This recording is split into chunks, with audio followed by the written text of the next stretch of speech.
18 வருட ஐபிஎல்லில் சிஎஸ்கே ரசிகர்கள் மிக மோசமான ஒரு உணர்வை கொண்டிருந்த நாளாக இன்றைய ஐபிஎல் போட்டி மாறியது என்றால் பொய்யாகாது. ஒட்டுமொத்த அணியாக சிஎஸ்கே படுமோசமான ஆட்டத்தை வெளிப்படுத்தி வருவது மட்டுமில்லாமல் இன்றைய போட்டியோடு சிஎஸ்கே ரசிகர்களின் கடைசி நம்பிக்கையையும் சுக்குநூறாக உடைத்துள்ளது. யாரையா நீங்களா? உங்களுக்கு T20 போட்டி எப்படி விளையாடணும்னு தெரியுமா தெரியாதா என புலம்பும் அளவு மோசமான ஒரு விளையாட்டை சிஎஸ்கே இன்று விளையாடியது. சென்னை சேப்பாக்கம் ஸ்டேடியத்தில் நடைபெற்ற போட்டியில் சிஎஸ்கே அணியை எதிர்த்து களம் கண்டது கொல்கத்தா நைட் ரைடர்ஸ் அணி. சிஎஸ்கே கேப்டன் ருதுராஜ் கெய்க்வாட் முழங்கையில் ஏற்பட்ட காயத்தால் நடப்பு ஐபிஎல் தொடரில் இருந்து விலகிய நிலையில் அணியின் புதிய கேப்டனாக தோனி தலைமையேற்று வழிநடத்தினார்.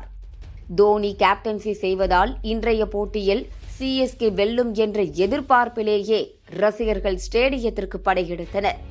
ஆனால் அங்கு நடந்தது என்னவோ தலைகீழாகவே இருந்தது. டாஸ் வென்ற கொல்கத்தா அணி பந்து வீச்சை தேர்வு செய்ய சென்னை அணி பேட்டிங் செய்தது. தொடக்க வீரர்களாக கான்வே மற்றும் ரச்சின் ரவீந்திரா இருவரும் களமிறங்க கடந்த போட்டியில் ஆடிய சிறப்பான ஆட்டத்தையே ரசிகர்கள் எதிர்பார்த்தனர். ஆனால் இரண்டு வீரர்களும் பவர் பிளேவில் மிகவும் மந்தமான ஆட்டத்தையே வெளிப்படுத்தினர். இருவரும் 4-12 என சொற்ப ரன்களில் வெளியேற பவர் பிளேவின் 6 ஓவர்களில் 2 விக்கெட் இழப்பிற்கு வெறும் 31 ரன்கள் மட்டுமே அடித்தது சிஎஸ்கே. அடுத்து யாராவது வந்து ஆட்டத்தை காப்பாற்றுவார்கள் என்று பார்த்தால் கடைசி வரை அது நடக்கவே இல்லை.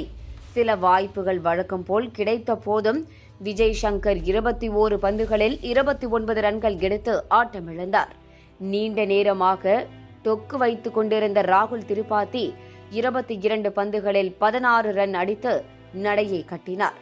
பின்பு வந்த வீரர்கள் அனைவரும் வராங்க போறாங்க, அவுட்டு ரிப்பீட்டு என்பது போல் அஸ்வின், தோனி 1 ரன்னிலும், ஜடேஜா மற்றும் இம்பாக்ட் வீரராக களமிறங்கிய தீபக் ஹூடா இருவரும் 0 ரன்னிலும் போட்டி போட்டுக்கொண்டு வெளியேறினார்.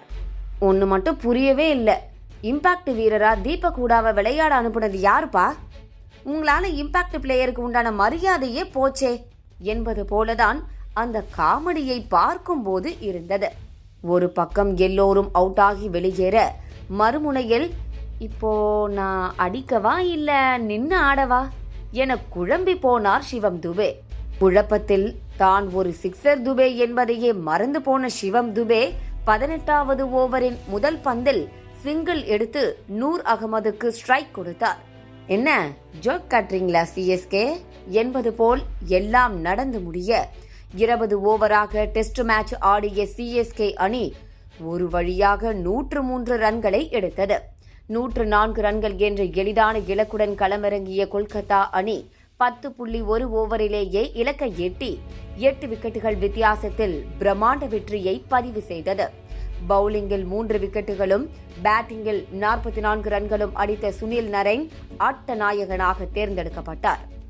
இன்றைய ஆட்டம் எவ்வளவு மோசமாக இருந்தது என்றால், இதற்கு பிறகு இந்த ஐபிஎல்லில் சிஎஸ்கே அணியால் வெற்றியே பெற முடியாது என நினைக்கும் ஒரு ஆட்டத்தையே சென்னை அணி வெளிப்படுத்தியது. அதுவும் தோனி போன்ற ஒரு கேப்டன் தலைமையில் இது நடந்துள்ளது மேலும் வேதனையை அதிகப்படுத்தியுள்ளது. இன்றைய ஒரே போட்டியில் மட்டும் 18 வருட ஐபிஎல் வரலாற்றில் முதல் நிகழ்வாக 4 படுமோசமான சாதனைகளை படைத்திருக்கும் சென்னை சூப்பர் கிங்ஸ் அணி அழிவை நோக்கி காலடி எடுத்து வைத்துள்ளது.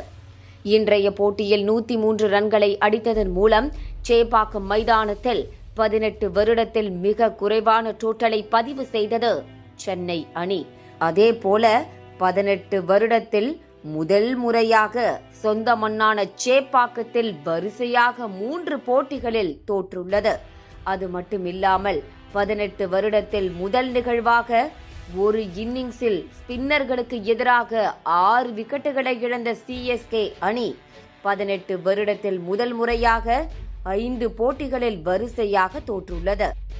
இதையெல்லாம் வைத்து பார்த்தால் இந்த வருடம் தோனி சிக்ஸரே போதும், 5 டைம்ஸ் சாம்பியன்ஸ் என்று தமக்கு தாமே ஆறுதல் சொல்ல வேண்டிய நிலைக்கு சிஎஸ்கே ரசிகர்களின் நிலை செல்லும் என்பது புரிகிறது.